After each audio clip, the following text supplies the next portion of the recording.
Hola y bienvenidos a La Cripta Tecnológica, una mirada analógica al mundo digital. Un programa donde hablaremos del mundo que nos rodea a través de un prisma tecnológico. Somos Juan Carlos Favero y quien nos habla, Shadi Vargas. Pertenecemos al campo de la física y la ingeniería. Acompáñanos. En el episodio de hoy hablaremos sobre algunos de los protocolos más importantes de Internet. Hablaremos del protocolo IP versión 4 y 6, los protocolos TCP/UDP, esenciales para todos los sistemas de comunicación online. También ampliaremos algunos conceptos mencionados en el episodio anterior, como el mecanismo del multicast. Vía de contacto, el correo electrónico lacriptatecnologica@gmail.com. Muy buenas, Juan Carlos, ¿cómo estás? Vaya temas tan apasionantes, ¿no? Pues hombre, a mí cuando me hablas de IP versión 6, pues ya me emociono. Que muchos pensamos que solamente hay un tipo de protocolo IP, pero hay una versión número 6 que también hablaremos de sus beneficios y la diferencia con la versión 4. Como usuarios inmersos en este mundo online, nos enfrentamos a cuestiones como esto, ¿no? Que es bueno, que tenemos que conocer y entender esas aplicaciones que hacen pues que se puedan interconectar, comunicar y transmitir esa información. Yo me hago esta pregunta. En realidad, ¿cómo viaja un mensaje de un extremo a otro que podemos decir que está viajando por Internet? Pues en realidad lo hace de una manera bastante complicada, porque tiene que atravesar muchas redes distintas y según la red que atraviesa, pues se transporta de una manera o de otra. Pero para nosotros lo que vemos por debajo es el protocolo IP, el Internet Protocol, que es el que construye Internet. Eso es lo que para nosotros es importante, porque luego lo que los proveedores hagan con esos datagramas IP, pues no lo vemos. Así que como usuario nos vamos a quedar solamente con IP. ¿Qué es un protocolo? Un protocolo es un lenguaje. O sea, es un conjunto de normas que tienen que hablar distintos dispositivos, un conjunto de normas común. Esos dispositivos hablan entre ellos para intercambiar información. Entonces, el protocolo IP es el protocolo básico que sirve para que la información viaje desde un extremo, desde una máquina a otra, independientemente de que esas máquinas estén cerca o estén en el otro extremo del mundo. Es decir, es el lenguaje universal de Internet. Eso es lo que construye Internet. Sobre este protocolo, Juan Carlos, vemos que aparecen otros protocolos un poco más complejos. Si lo vemos haciendo también esa similitud con esa autopista, como esos vehículos que transportan la información de una manera, con unas verificaciones, unas normas, ¿verdad? Y aquí, permíteme, pues también mencionar ese protocolo TCP/UDP para comunicar esa información. ¿Cuál es la diferencia? Bueno, pues IP, como decíamos antes, es el protocolo que nos sirve para transportar información desde una máquina origen hasta una máquina destino, independientemente de los saltos que haya que dar entre medias. Pero UDP y TCP son protocolos que utilizan a IP, o sea, viajan dentro de IP, utilizan a IP como si fuese un camión para transportar esa información y ya permiten una comunicación entre procesos, o sea, entre programas, vamos a decir, que se están ejecutando dentro de cada una de esas máquinas extremo. Y esos dos protocolos son muy distintos porque dependiendo de lo que queramos hacer, utilizaremos uno u otro. TCP es un protocolo que nos ofrece un servicio orientado a conexión y fiable.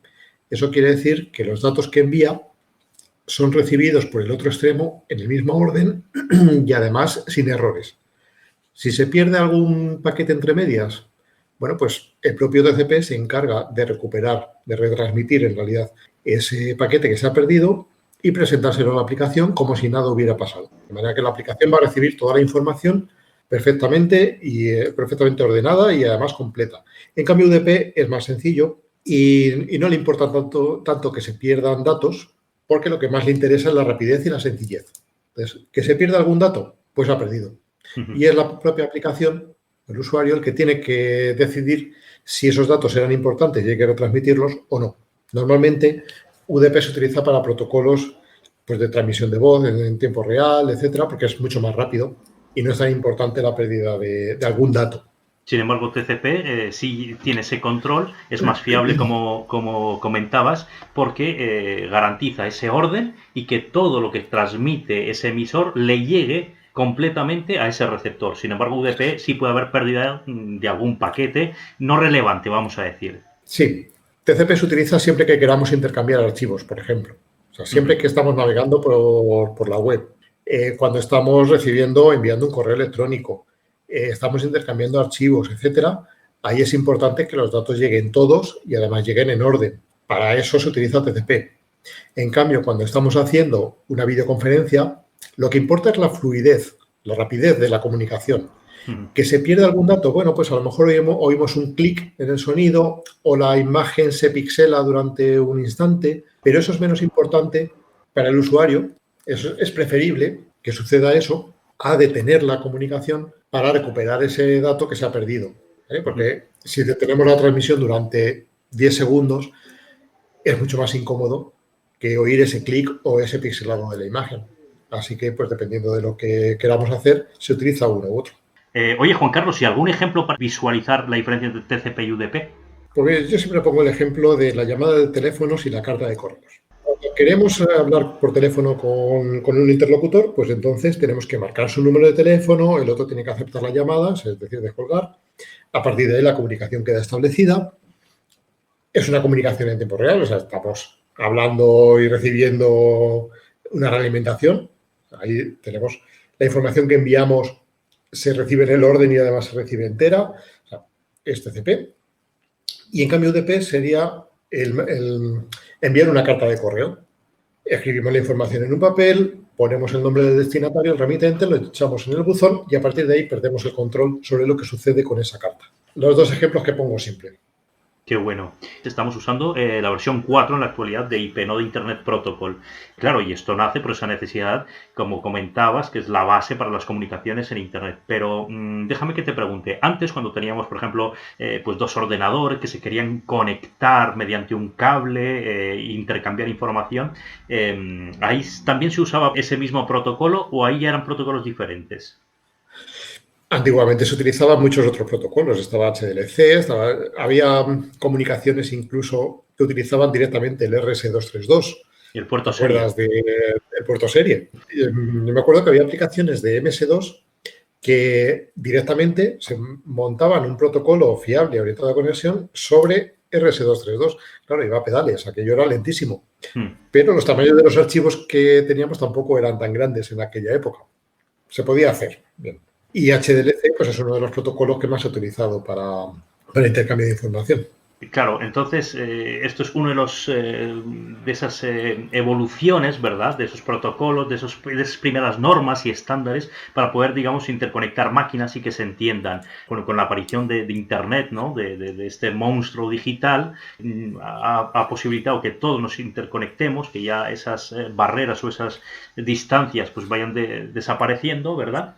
Y ha permitido hacer una comunicación fiable a través de este mecanismo de Internet Protocol.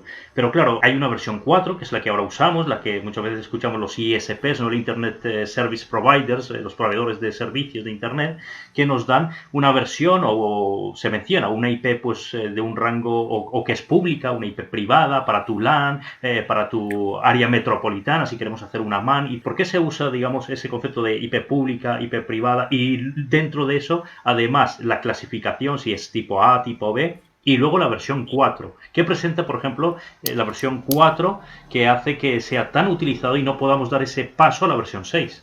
Bueno, la versión 4 la llevamos utilizando 40 años. Entonces, eso es la razón fundamental por la que se sigue utilizando. Cuando algo funciona, pues no lo toques. Sí.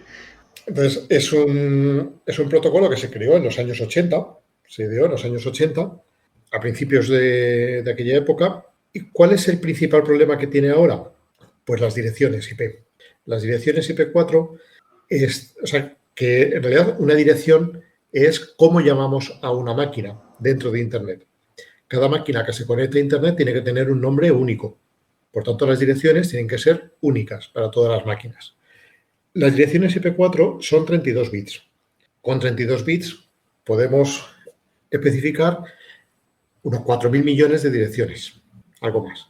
O sea, podemos pensar, hombre, pues 4.000 millones de direcciones, si podemos conectar 4.000 millones de máquinas a Internet, son muchas máquinas. Y es verdad, son muchas máquinas. Pero tenemos el problema de las clases y que hay direcciones que están reservadas y que no se pueden utilizar. El problema de las clases no tiene nada que ver con la docencia, sino que las direcciones IP se dividen en clase A, clase B, clase C, clase D, etcétera. Y la clase A pues son redes muy grandes, son direcciones que agrupan a redes muy grandes y esas pues normalmente no están utilizadas todas. Una red de clase A son varios millones de direcciones, no hay una red tan grande que utilice todas esas direcciones. Entonces, esas direcciones están desaprovechadas. La clase B son unas 65.000 máquinas y la clase C son para redes de 200 y pico máquinas, 250 y tantas máquinas. Esas ahora mismo son demasiado pequeñas, esas redes, para casi cualquier institución de tamaño mediano. Entonces, al final, el problema que tenemos con IP versión 4 es que ya nos hemos quedado sin direcciones IP disponibles por un mal aprovechamiento de las direcciones y también porque el crecimiento de Internet ha sido exponencial en los últimos años. En los años 80 no se podía pensar que esto iba a tener el crecimiento que ha tenido, porque Internet nació para intercambiar información entre centros de investigación y universidades.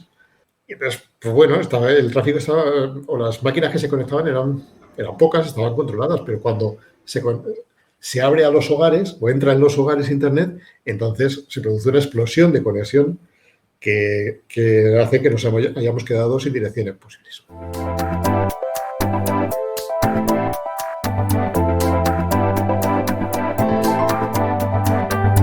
¿Te gustaría pasar un buen rato, entender y ampliar tus conocimientos en el campo de la ciencia y la tecnología?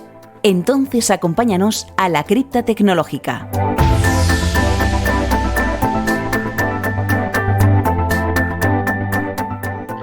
Qué curioso, ¿no? Lo que comentas. Claro, que ya con este boom, ese crecimiento exponencial pues de Internet, en su momento, pues cuando se idearon estos protocolos, la versión 4, ¿no?, que estamos usando de direccionamiento IP, pues claro, no se contaba, ¿no?, que íbamos a llegar un momento, un tope, donde es verdad que iban a ser necesarias más direcciones para poder identificar nuestras máquinas en este mundo digital. Y claro, yo tengo ahora esta pregunta. Hemos escuchado el IPv6, que muchos proveedores o ISPs, algunos sí pueden darte esa opción de tener esa nueva versión, pero claro, no es algo tan fácil y sobre todo que yo no sé si al tener, digamos, un direccionamiento, entre comillas, más fijo para nuestras máquinas, si puede comprometer la seguridad y la fiabilidad tanto de nuestras redes como de los dispositivos que de ella dependen. Bueno, mi opinión personal es que no, que al contrario, que proporciona más seguridad porque con el direccionamiento IPv6 ahora tenemos 128 bits para las direcciones. Ese ya es un número innombrable. De 32 pasamos a 128. A 128. Entonces ya no sé cuántos miles de trillones de direcciones tenemos. Si una red de usuario reserva 64 bits para sus máquinas, quiere decir que puede tener dentro de su red el cuadrado de las direcciones IP versión 4 que tenemos actualmente. O sea, si eran 4.000 millones, pues son 16.000 trillones, no sé cuántos. O sea, muchísimas. Un atacante que pretenda hacer un escaneo de puertos, por ejemplo, ver qué puertos están abiertos en una determinada dirección IP, primero tiene que averiguar la dirección IP dentro de ese espacio enorme de direcciones, con lo cual se dificulta mucho. Eso sí, si yo me conecto a un servidor, entonces mi dirección IP se hace visible, lógicamente, porque ese servidor la va a ver. Entonces, a partir de ahí, bueno, pero eso también pasa con IP versión 4. O sea, no perdemos nada y en cambio sí que ganamos bastante. Esa es mi opinión. Y por supuesto siempre necesitaremos un buen cortafuegos, igual que hemos necesitado siempre. Ujú. Permíteme añadir una cosa, Juan Carlos, a raíz de esto que comentas de la necesidad de añadir cortafuegos. Mencionabas el tipo de puertos, ¿no? Que además se necesitan para estas comunicaciones, las aplicaciones usan esos puertos, pero sí es verdad que en este momento, cuando nosotros hablamos de este direccionamiento de IPs, tanto versión 4 como versión 6, estamos pensando en el mundo exterior, es decir, esas IPs visibles para el mundo, porque a lo mejor dentro de mi empresa o dentro de mi área local, no están necesarias o necesario un direccionamiento público. Puedo hacer subnetting, puedo modificarlo. Sí, pero en IPv 6 también tienes esa posibilidad. También tienes direcciones que son de sitio local, o las ULA, las Unique Local Addresses. Son direcciones que no salen al exterior y que tú las puedes manejar como quieras. Y no van a ser visibles desde el exterior. Entonces, no necesitas ni que las dé el proveedor, ni registrarlas, ni nada por el estilo. O sea, puedes seguir manejando tu red de área local con IPv 6 exactamente igual que lo hacías con IPv 4. Es el mismo sistema, lo único que ahora con unos rangos pues diferentes, ¿verdad? Al cambiar de esos 32 bits a 128 como mencionabas, y se puede seguir usando ese direccionamiento incluso dentro de mi red privada. Pero claro, existe también la posibilidad, nuestros routers, nuestros dispositivos que nos conectan, que hacen de puentes, ¿verdad? De gateways entre lo que es mi red interna a la red del proveedor para luego tener salida al exterior. Si es verdad que muchas veces uno se pregunta y dice, ¿pueden coexistir? Es decir, ¿puedo tener unas redes híbridas en el sentido de direccionamiento? Por ejemplo, que mi red local, mis 20, mis 50 ordenadores, todos lleven direccionamiento IPv6 por esa facilidad, por esa seguridad que hará un atacante, pero sin embargo, luego decirle al proveedor, pero yo necesito una IP pública, versión 4, para salir al exterior. O al revés, ¿eso es posible? Sí, hay mecanismos de transición para que ambos protocolos coexistan. De hecho, llevan coexistiendo ya al menos 10 años. Y van a coexistir todavía durante mucho tiempo más.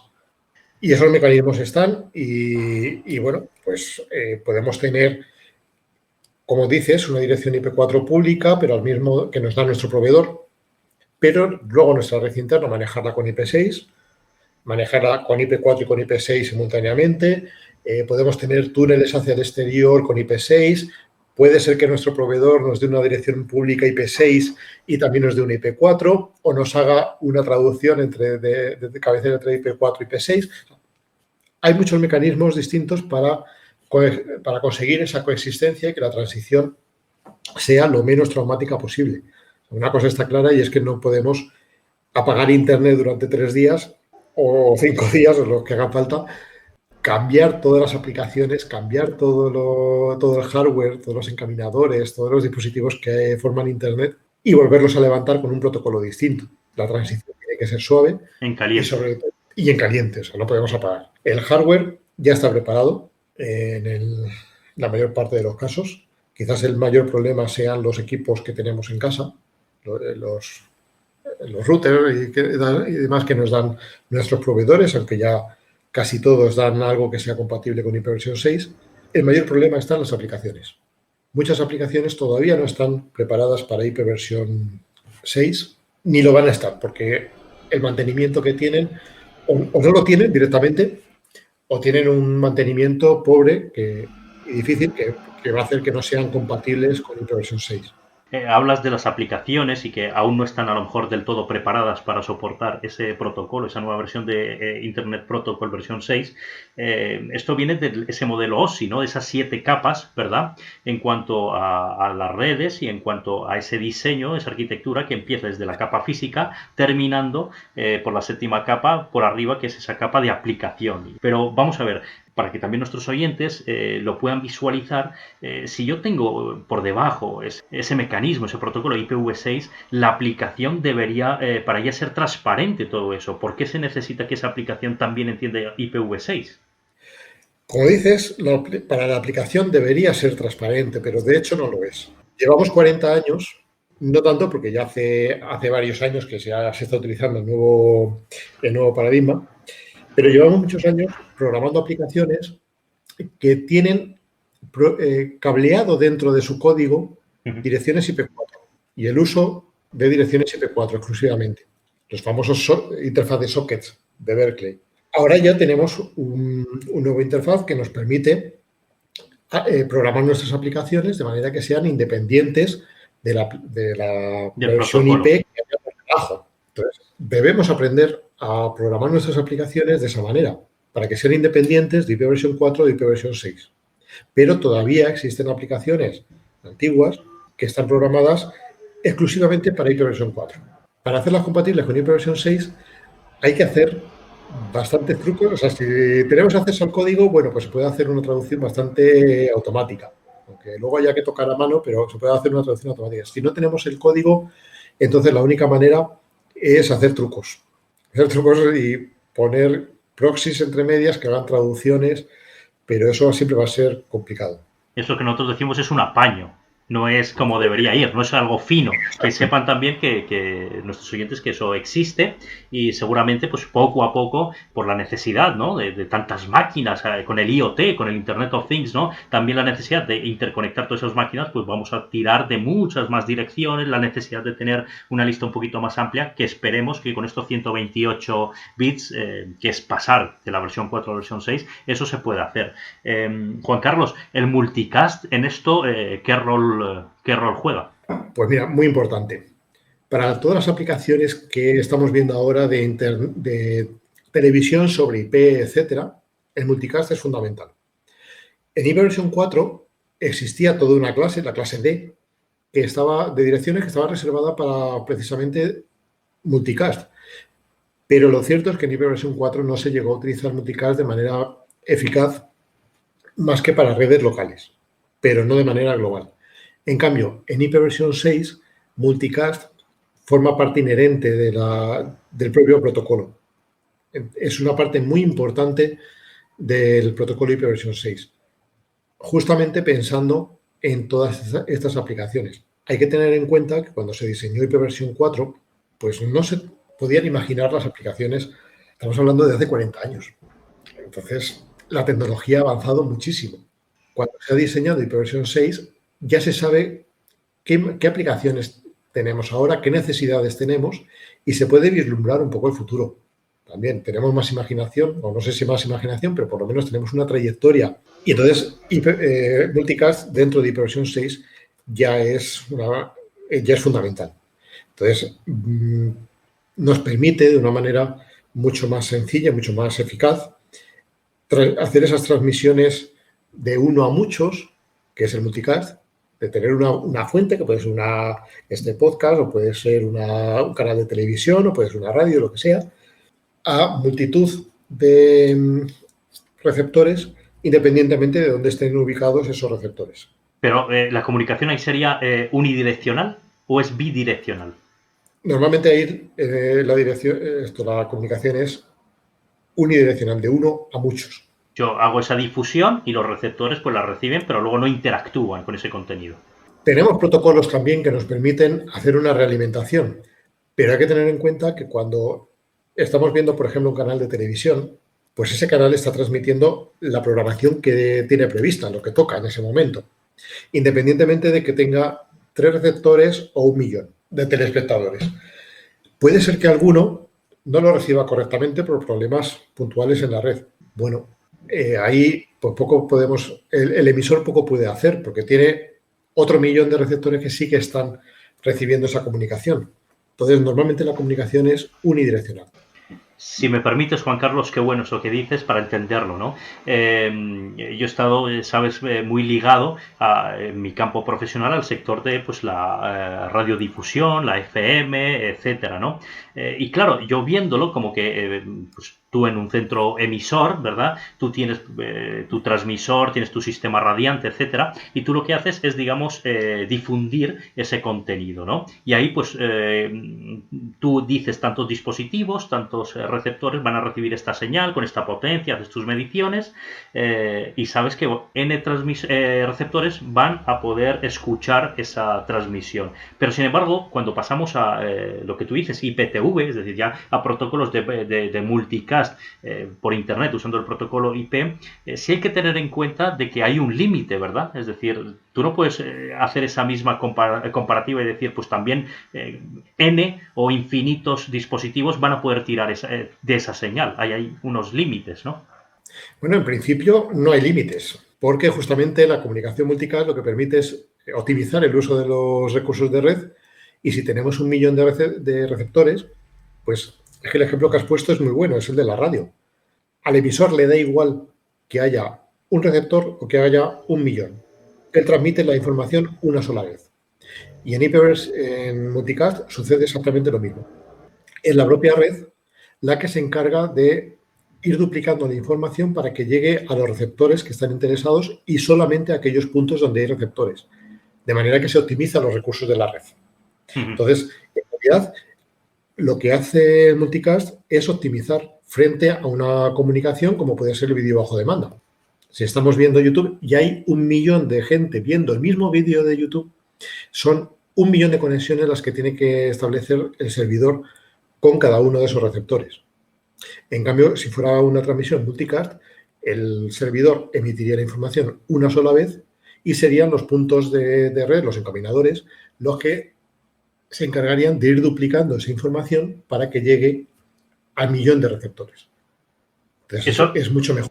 Muchas veces, ¿no?, el campo de la ingeniería, como pensamos en esa utilidad, en las aplicaciones, podemos decir que, por ejemplo, con una Raspberry, si yo uso el multicast, podría servir, entre comillas, a ilimitadas personas, siempre que no sea un VOD, es decir, que no sea video on demand, sino sea simplemente ese multicast. Sin embargo, si ya tengo que hacer una transmisión bajo demanda, ya una Raspberry es que yo creo que al quinto concurrente, según también la memoria o el CPU o la CPU, se me va a apagar directamente. Efectivamente, es así.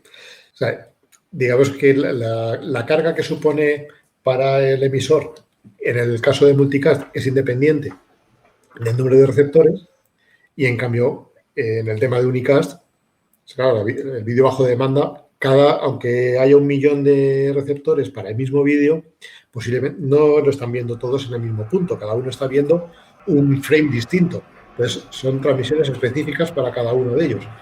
Pues evidentemente una Raspberry no va a poder con ella. Porque si no, pues dirían los oyentes, oye, si yo con una Raspberry puedo a lo mejor también hacer comunicaciones uno a uno y me sale más económico ese hardware que a lo mejor un cloud o un servidor específico de streaming, pues claro, es para entender esa diferencia, ¿no? Cuando un dispositivo, si es solamente one way, es decir, solamente difunde, sería suficiente usando, de verdad, este mecanismo multicast frente a los mecanismos unicast, o cuando sí se necesita una interacción uno a uno o uno a muchos, en el sentido de que al final sí necesita una respuesta. Eso es. Lo bonito de multicast también son los protocolos que están asociados y que se encargan justamente de que la información llegue a donde tiene que llegar, es decir, donde hay receptores interesados, y no llegue a aquellos puntos donde no hay ningún receptor, para no meter en la red tráfico que no es deseado y que pueda utilizar recursos que se necesitan para otras comunicaciones. Ahí estamos hablando, claro, estamos hablando ya de integrar mecanismos inteligentes y optimización de ese recurso. ¿Para qué difundir a un punto que está apagado o no le interesa recibir esa señal? Eso ya son los protocolos de encaminamiento multicast, que es un tema aparte. Eso lo dejamos para otro episodio.